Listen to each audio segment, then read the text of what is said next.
My name's Ty Blanche. I'm an equine veterinarian, and you are tuned in to another episode of Young Black Equestrians. I am.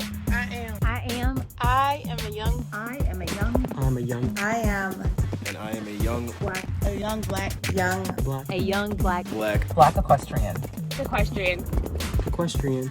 Black equestrian. Equestrian. Black equestrian. Equestrian. Black equestrian. I'm a young black equestrian. I am a young black equestrian.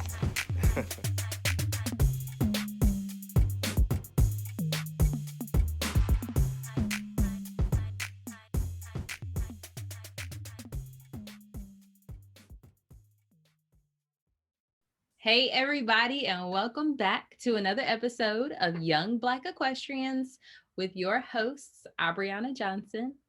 And Caitlin Gooch. Today, we have Dr. Ty Blanche with us coming out of Reno, and we are so excited to hear her story as an equine veterinarian and what got her into this industry anyway. So welcome to the show, Dr. Blanche. Thank you. Hi, Dr. Blanche. So let's start off with you just telling us about yourself. You know, I already said you were in Reno, but how you kind of got in the industry, how you fell in love with horses, all that stuff. Yeah, so I always joke that I got into horses and livestock 100% by accident because I was born in the middle of the desert, Ridgecrest, California, and I had never touched a horse. I'd never heard, like, that was just a whole different ballgame that I had nothing to do with. And then I went to Fresno State for undergrad because my brother lived there and, you know, he was there to support me. So I was like, I'll choose Fresno. Mm-hmm. And then I sat down in my first day of classes and they started talking about like meat grading. And I was like, this is an odd, because it was animal science. I knew I wanted to be a veterinarian. I thought I wanted to do small animal. I was like, what does meat grading have to do with, animal science? And then I realized very quickly that I was at an ag school, like a very, very big ag school. So we had a horse barn, we had a goat barn, sheep, the whole nine.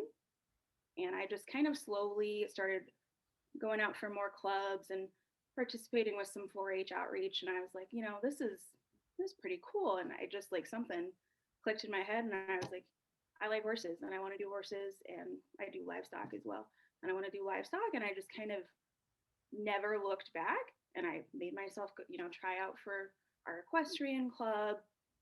Stayed after in classes, took all the horse production, the sheep production, the meat grading classes. I just kind of dove in with, both feet and never looked back. And people were surprised and skeptical. And I just kind of kept going. And then eventually went to vet school and was pretty serious about equine medicine and vet school and stayed serious. And then did an internship at Comstock Equine in Reno and then stayed on. And I've been here, I think I just celebrated my 4-year anniversary. So I'm practicing about 4 years. So I do horses, goats, sheep, a little bit of cattle, a little bit of pigs.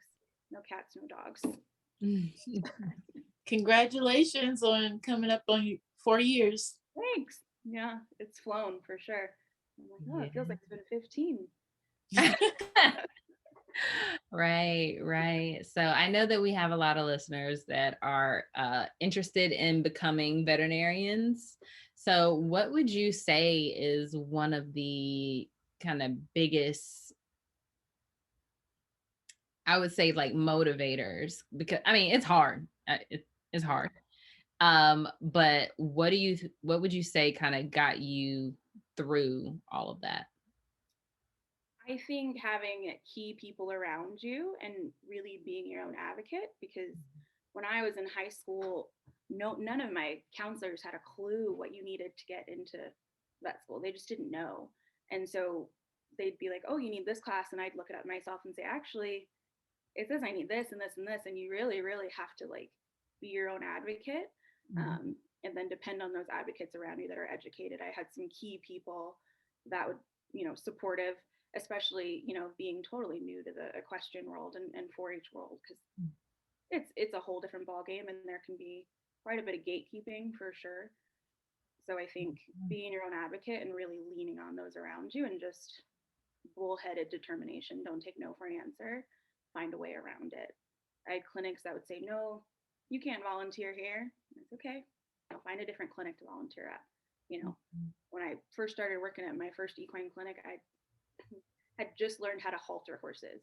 And so, those key people that take chances on you, and my boss took a chance, and obviously I've come very far, but for just sheer determination.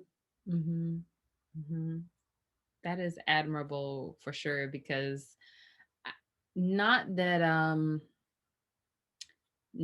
small animal is easy, but I feel like a lot of times it's like well, if I can't do this, then I'll do that, so in choosing that path and choosing to go the harder route, I know that you have had to overcome, obstacles that, maybe other veterinarians haven't. So yeah, there's definitely, not that there's a great small animal blueprint, but there was really no, like, I didn't have a black veterinarian, like a black large animal female veterinarian that I could be like, how did you do? Like, that didn't exist. Mm-hmm. So it can be difficult if there's no blueprint, there's no one that really came before you that you can lean on. Mm-hmm. Mm-hmm. What do you think is like a common misconception for your profession, or maybe your identity in that profession?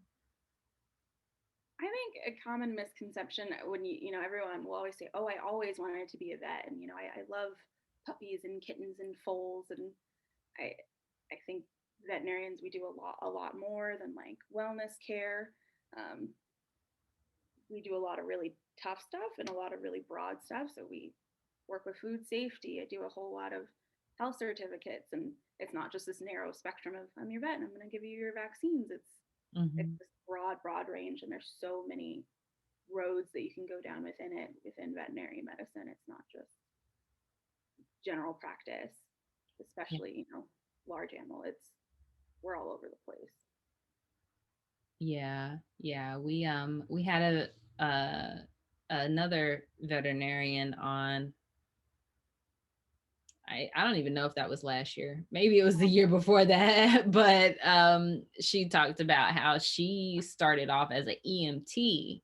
Wow. And so she did vet school later, much later in her career, and how, those different career paths, they kind of work together a little bit just because it's medicine, but how she just had to switch her mind for that job. But if you were to do something else, what do you think you would be doing? Honestly, I don't know. I think, I always joke, as much as I complain, my worst day in equine medicine is probably better than my best day doing anything else. If I absolutely could not be an equine vet or a livestock vet anymore, I'd probably do something like food safety, meat inspection, very still much in that world. But I don't know that I could maybe go to medical school, maybe be a human doctor. I don't know. One is easier than 20, 30. Right. What would you say is like your favorite part of veterinary medicine? I think my favorite part is, I'm just getting to the point where I'm starting to see the same patients over and over, is developing that bond with horses. You have some horses that are maybe a little leery, or they come in needle shy, or you finally, figure out what's this chronic problem, what the solution to that is. So I think my favorite part is starting to build that relationship with the clients and the patients, for sure. Because I'm just now getting to the point where someone will see me in the grocery store and say, hey, he looks great. And, he's been great for the last year. And you're like, oh, amazing. You can actually start to see the difference that you're making. Whereas when you first start out, you're like, am I changing anything? Is anything helping? And now it's starting to see those little changes, and those help. Right. I want to talk about that a little bit more. The key term at this point is imposter syndrome, that you felt in the beginning. Let's talk about that and how you kind of work through that. Oh, I think it's imposter syndrome. Gosh, it feels like it never goes away. Even getting ready for this today, I was like, gosh, I don't know why they want to talk to me. I just go to work and I do my thing. And but I think taking those little victories, because it's so easy to focus on every little failure of this case didn't go well, or I lost this patient. One big thing I do is I keep every thank you note, every little, email, card, whatever that just says, hey, you helped me, because it's so hard to see the long term, especially being, the only, sometimes it's a pretty conservative town. So sometimes I won't see another Black person for a week in the grocery store, at work, a week. So especially like being very much other and looking around like, do I belong here? Like, ugh. But focusing on those little victories and those little shreds of, hey, you helped this, you did this, but it is so hard. We're definitely the hardest on ourselves out of anybody. Yeah. And how do you like manage your workload, or what kind of, I know this is Caitlin's favorite topic, but self-care do you do to kind of, I mean, it's taxing on your body to do large animal stuff. So what do you do to take care of yourself? It's definitely a work in progress for sure. Especially, we just had the Reno rodeo here, so that's 2 weeks of being pretty darn busy. I think you start to, for me, my self-care is little luxuries. Like I get a facial every month, and growing up that's unheard of to like go get a facial or anything like that. But shout out to the facials. I love that.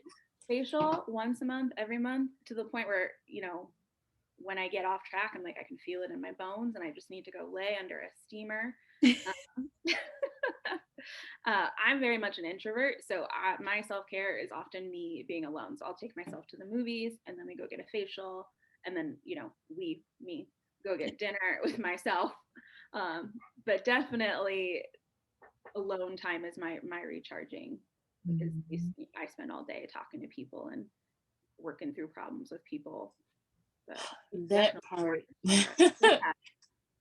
It is exhausting. Yeah. Sometimes you just want to be alone in your own thoughts and not just having conversations with words. Yeah. Coworker is an extrovert, and she always will say, oh, it's like, today's my Monday off. What are you doing with your Monday off? What are you doing with your Friday off? Oh, nothing. Oh, do you want, nope. I said nothing. Nothing. That is what I meant. Exactly. And nothing is self-care. Yeah. And a lot of people have to plan to do that. You have to plan to do nothing. So no, I don't want additional plans. This is enough. I think you just have to figure out how you recharge. That was one of the best lessons I got in vet school, is some people recharge by being with others, and some people recharge by doing something else. And for me, it's being alone, and I don't think about work, and just totally check out. Yeah.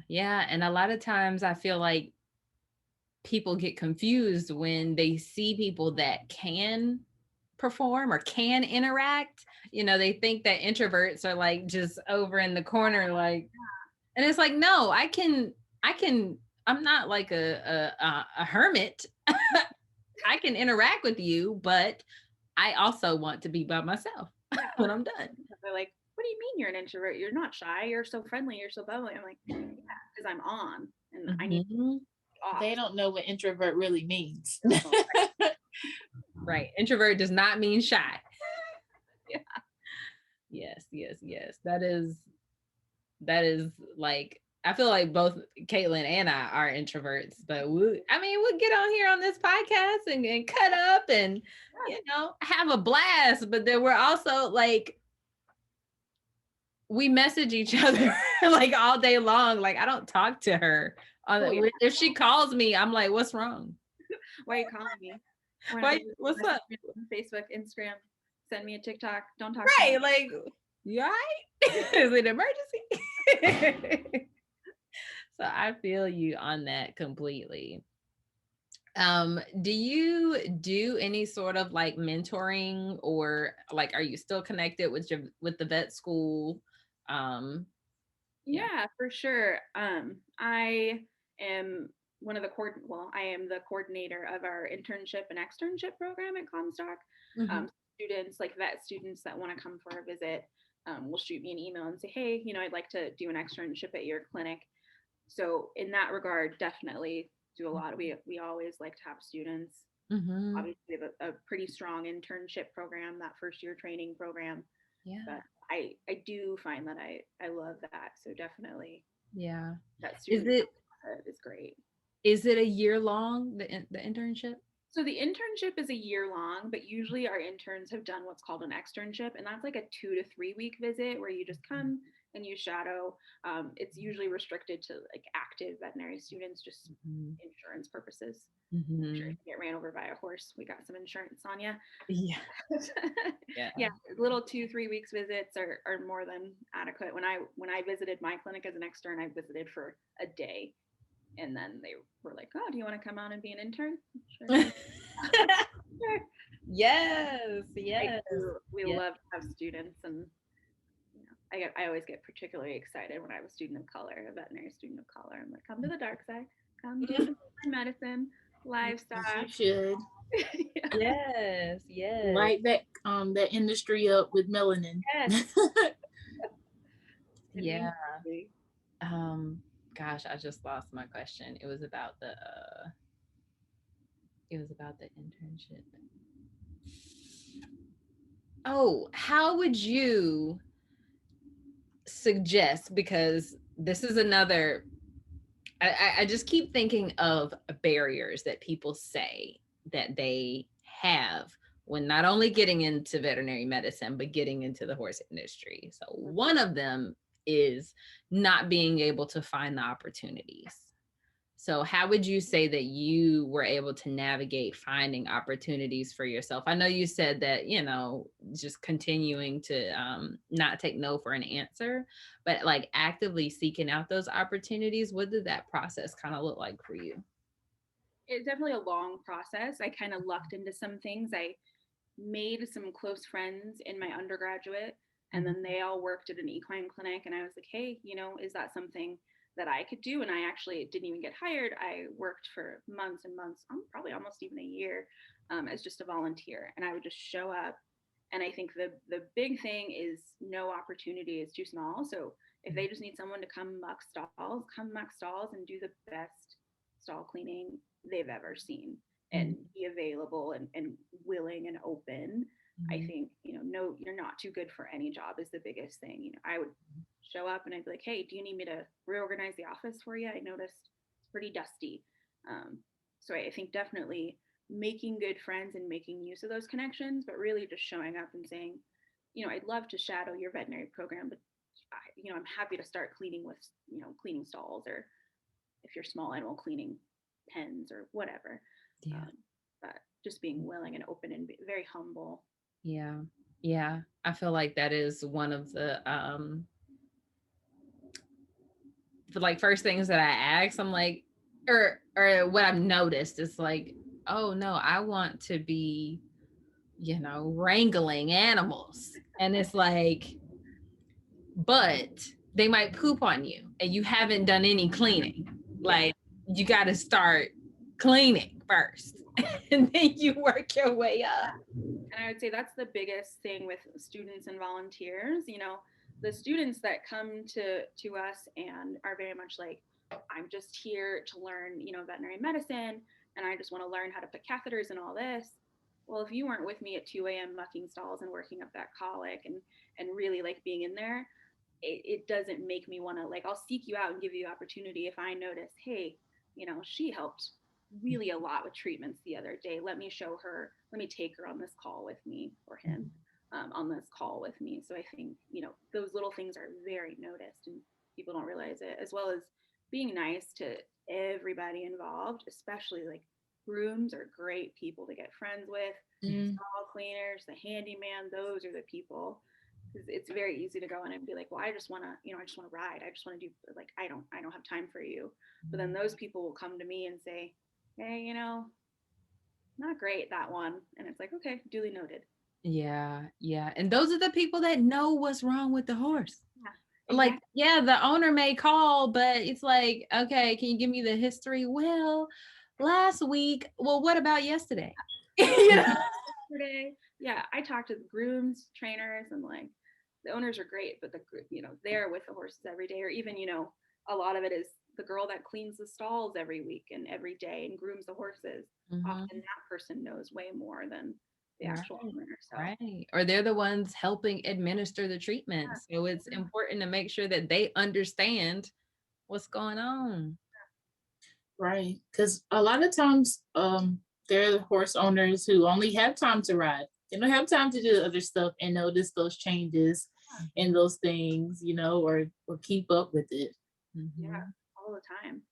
Yeah. Oh, when I saw him last month, I'm like, Yeah. oh, I don't have time. I need to find someone that actually knows the horse. Right. Right. Exactly.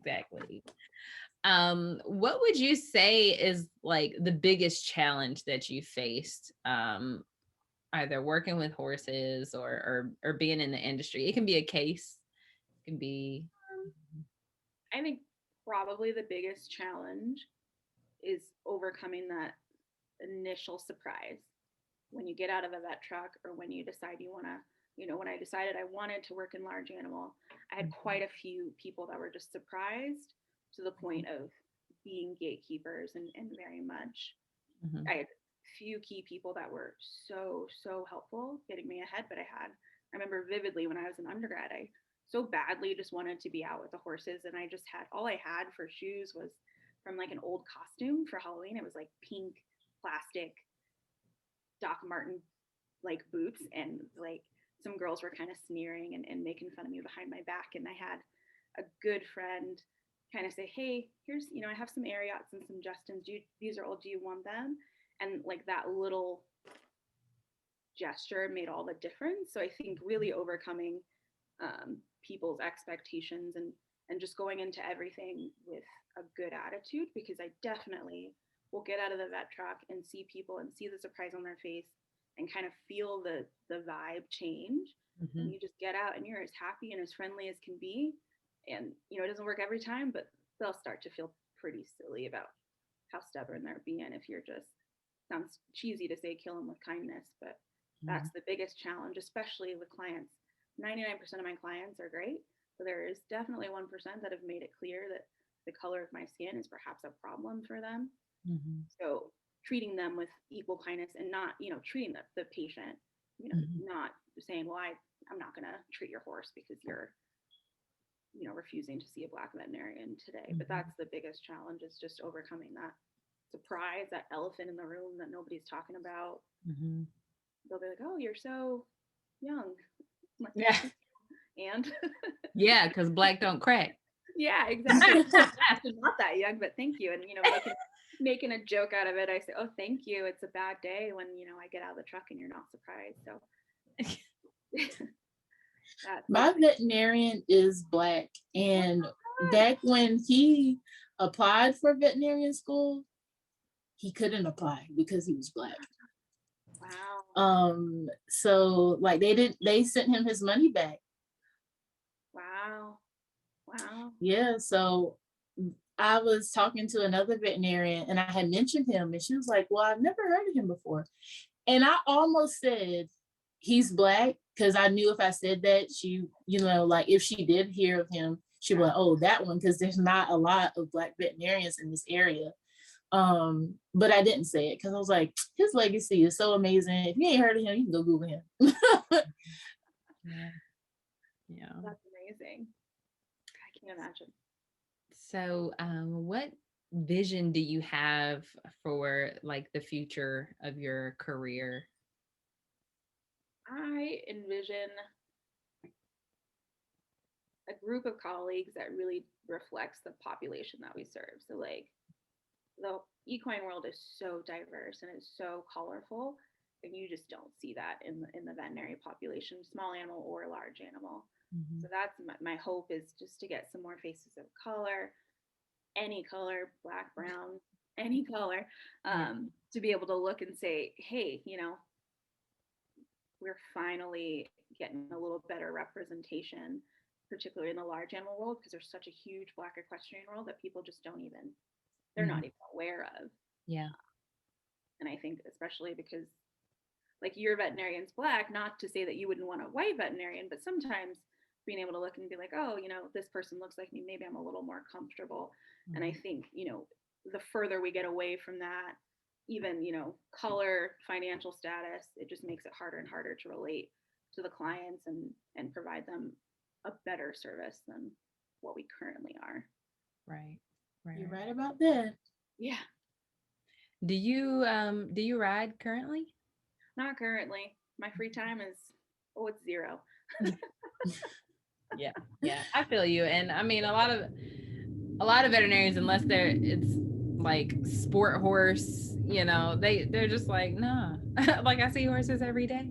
Right. Like what I need to ride for. There are days where I get home and I'm like, if I don't see another horse, it'll be too soon. Like I just can't, you know, sometimes you just need that break. But I definitely have friends that are veterinarians and they also ride and they say, gosh, you know, I'm not able to enjoy it as thoroughly as I used to be able to. So I just stick with my cat, and if anything, I'll probably adopt a couple goats if I ever get out. No. Yeah. I love goats. Yeah. Do you guys have alpacas out there? Absolutely. Yeah. I was like, how do you go through all the ruminants? So stop at that one. We see alpacas, llamas. Oh my goodness. I love it. Asked me to see her emo the other day. I said, no, thank you. But yeah.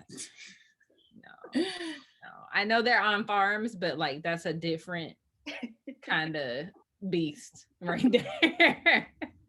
But I have a black veterinarian mentor, and he does small ruminants and camelids, and but he's allergic to horses. So I was like, yay, I found a black vet. Oh, we won't ever see a horse. Okay. I could not get everything I wanted in one package. That's amazing though. I love that. I love that you're with that. Yeah. So what advice would you give? I mean, you've given a lot of good advice, but if someone was just like, you know, I want to go to vet school, what advice do you have for them? I guess my advice would be, you can't educate yourself enough. And to go to vet school particularly, it's mentally hard, it's financially hard, and the more you can educate yourself on that, you know, look up the school requirements, look up the undergrad requirements. There were requirements that if I wasn't aware of them as a freshman in undergrad, it would have offset my whole plan by like years.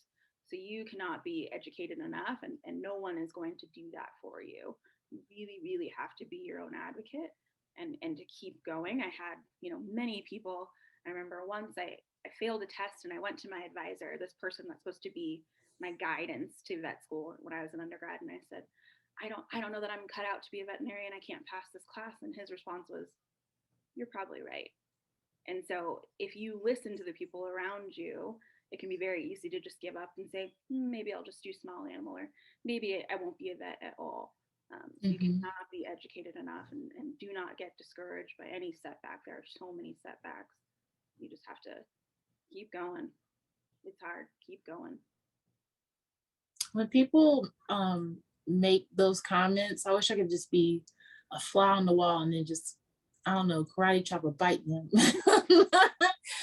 Like I wish I could be there for y'all in those moments, because that really sucks, especially. And I ran into him at a conference later, and I was very cordial, but I wanted to be like, obviously, in your face. Yeah, like I did it. Yeah, no, I completely understand that, because I mean, I've been in many situations where it's just like, oh, you're the, or like you know things. Yeah. I have been around the block. I get out of the truck and, you know, my assistant, oh, hi, nice to meet you. I'm like, no, it's over here. Right. So. Yeah, yeah. And in the year of the Lord's Savior 2021, we still still dealing with this. So Crazy. yeah, yeah. So one question we always ask is, what does the word equestrian mean to you? I know that you know, aren't riding a lot, but you can take this one of two ways, either equestrian or like being a veterinarian. What is, I feel like there's a like an identity that kind of goes with that. So what does that like mean for you? I think for me, in terms of what is being a veterinarian, and you could probably stretch it to equestrian, I just think caregiver, guardian, Mhm. for sure. You know, these animals don't have a voice. You have to listen very closely to what they're telling you and speak their language. Both as a horse owner and a veterinarian, you really have to be in tune. So just the ultimate caregivers and guardians for sure. I agree with that. I agree with that. Do you guys do inpatient? Oh yeah, Yeah. we do. We are a essentially a referral hospital. So we hospitalize. We do a lot of surgeries. We'll take referrals from all of Northern Nevada. We're pretty much the only hospital fully staffed and functional in Northern Nevada. So we do inpatients. We do field calls. We will drive, you know, up to an hour, hour and a half away to see horses and goats and things like that. So it makes for long days and long nights. But yeah, we for sure hospitalize things for sure. I was just curious because some a couple of my mentors, like they were private practice, they were not in a hospital. So I just wonder. Yeah, it adds a layer of difficulty to your day for sure. Mm-hmm. That's why Yeah. we depend so heavily on our interns and externs and volunteers. Mm-hmm. Yeah. Yeah. Caitlin, do you have any other questions for her? How do you wear your hair when you're at work? So normally when I'm at work, this is just because my hairdresser went down to 3 days a week. It's been very stressful for me. Normally my hair is in braids. So I wear my hair in individual braids. I'll wear crochet braids. And I think I've gotten, I don't want to say braver because it shouldn't, your hair should not be that big of a statement. But as the years have gone by and I've gotten probably bolder, so I'll wear pretty much whatever I want to, be it braids or crochet. You know, sometimes usually my braids are a color, so they're usually like purple or blue or pink or whatever, and it's just kind of like you know, if my hair is your problem, you probably have a bigger problem with me outside of my hair. But braids are my go-to. I love crochet braids and weaves, but gosh, I just get so dirty during the day. Mm-hmm. I love that. I included a picture of my daughter and she has colorful braids in my coloring book. Yeah. Oh my God. I love colorful hair. And truly, you know, clients, I've never had a client say anything. They usually say, "Oh my God, I love your hair. How do you do that? Do you dye it? Do you braid it every morning?" I said, "Oh no. I in the morning." Oh my goodness. In between calls, you know. Right. It's magic. Yeah. I'm that fast and I'm that good. But usually people are pretty receptive, but I usually have a type of colored braid in. This is, my stylist is booked 3 months out and I'm stressed out. I understand that completely. Yeah. Problems that other people don't have. Only one. It's not like I can't get mad and be like, "Well, I'm gonna go somewhere else." There is nowhere else. Yeah, and your location. She's We're amazing. in this together. I guess I'll just do my own hair for a couple months, which I hate to do in the mornings, but yeah. That's funny to me. Well, we have the Derby round. And it is just a series of questions. You just answer with your first answer that comes to your mind. And yeah, it's fun. Okay. All right, so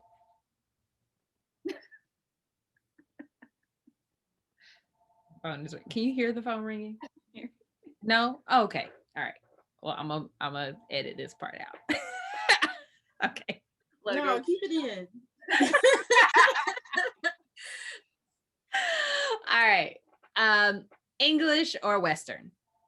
Western Solids or spots? spots. Bays or grays? Oh, babe. That with conviction. No hesitation. Don't bring no grays around her. Right. Brown tack or black tack? Brown tack. A sponge or a curry brush? Curry brush. Shod or barefoot? Barefoot. A bumper pull or a gooseneck? Gooseneck. Rope halter or nylon halter? I cannot stress this enough. Nylon halter. If you're Okay, going last one, and we're gonna come back to that. nylon halter. Wood fence or electric fence? Electric fence. Now, why are we stressing this nylon halter? I think rope halters are a great training tool in the day to day, but when you're seeing your vet, it is so hard to like get a neat, like if you have a horse that's needle shy or just is the type to get away from you, it is so hard to control them in a rope halter, and they always end up with too much slack or too little slack. And like nylons give us such better control, and then I've got the side clamps that I can work with. I can put a chain really easy on a nylon. I could write a novel and love letter nylon halters. Okay, that makes sense. It's just not in veterinary appointments. Right. Makes perfect sense. And then like the purpose of a rope halter is to stimulate here, like to get them to back off pressure. So if they got pressure here and you're trying to, it's just too much. Yeah, nothing is more unsatisfying when you go to correct a horse and like give them a good yank on that chain and they're wearing a rope halter. And just, Yeah, and it's like, well. I didn't feel anything. What is your favorite piece of veterinary equipment? My favorite piece of veterinary equipment: drugs, sedation. Ooh. That helps. I agree. Drug them animals up. Get him a little sleepy. Oh, he doesn't like to pick up his back feet. Oh, it's fine. Safety first. Yeah. Safety. Yeah. We're Yeah. so lucky to have sedation. People laugh at me because they're like, so my animal does this. I'm like, have you tried drugs? Drugs. Like, I'm sorry. That's what they're made for. That's what they're made for. Like, You're like, oh, you want to sedate him to do his teeth? I'm like, yeah. Do you want to be awake when your teeth are done? no, put your finger in there. Okay, what is your favorite piece of barn equipment? My favorite piece of barn equipment: just a plain old pick. I love a good stall pick. Mm-hmm. Yeah. I'll have days where I sneak away. I'm like, I'm just gonna pick this stall and think about, what's going on, what's going wrong. Mm-hmm. Yeah. I left my fork outside, and so it broke because the wood got soft. And so I had to like whittle it down and stick it back in there because I'm like, it's not really broken. Right. But I mean, I'm like 5'4", so now the pole is like, I'm like, this is the perfect size for me. Oh my goodness. It was just funny. Like I picked it up and I was like, wow, this is me size now. That's hilarious. A modified pick for sure. Yeah, I mean, Kayla would be like, what is this little shovel? Yes, I would. What in the world? Us short complications in our lives. Yes. Have you ever fallen off of a horse? I've never fallen off of a horse. I've fallen while working on horses, like under feet. I've definitely lost my balance and kind of had to gator crawl away, but I've never fallen off. And that's probably, I'm partial to, like 15 hand, 14 hand, like to reduce that fall for me. Yeah, shorter to the ground. It's a lower or a shorter drop for sure. Yeah. Falling don't prove nothing, so it's all right. If money was no object, what is one horse-related purchase you would make? Money was no object. probably the horse itself. Little quarter horse. No. An old one though. I don't need any 3-4-year-olds in my life. I want a like 15, 20-year-old little quarter horse. No. Well, that is the last question in the Derby. That was fun. Well, let us know where our listeners can catch up with you and kind of where your practice is, all that, if they wanted to get involved with the internships or externships. Yeah. So I'm at Comstock Equine Hospital in Reno, Nevada. You can follow us on Instagram. You can follow us on Facebook. You can email me personally. I think my email is probably going to be in the show notes. My personal Instagram is not well maintained, so I won't even bother giving you that unless you want to look at pictures of my cat. But it's comstockequine.com. If you wanted to do an internship or an externship, you can email at office@comstockequine.com. Shout out to the opportunities. Yeah, there's the opportunity. Reach out. Even if you don't want to volunteer, I am so open to just having conversations. Call me, text me. Hey, does this seem like a good vet school? Does this seem like a good program? The equine world is so small that it just takes a couple people to put your name in somebody else's ear, and that's huge. Always happy to help. Yeah. Well, we appreciate that, and we appreciate your time on today's episode. And so much for Thank you. It's a huge honor. I'm very excited. Of course. And all you have to do is exist for us to talk to you. There are no qualifications. You just gotta be the easiest one. And you gotta like horses. I love them. Oh, that's too funny. Well, all right. Well, this episode will go live on Friday. So I'll shoot you an email so that we can get a picture of you that we can use for the post. Thumbnail. Yeah. And it'll go live on Friday. Awesome. Thank you so much, and thank you for having me, and keep doing what you're doing. It's so important. Thank you. Thank you. Thank you for tuning in to another episode of Young Black Equestrians. Head over to our Facebook or Instagram pages and let us know what you thought about that episode. Leave us a review on Apple Podcasts and have the opportunity to be featured in our next episode.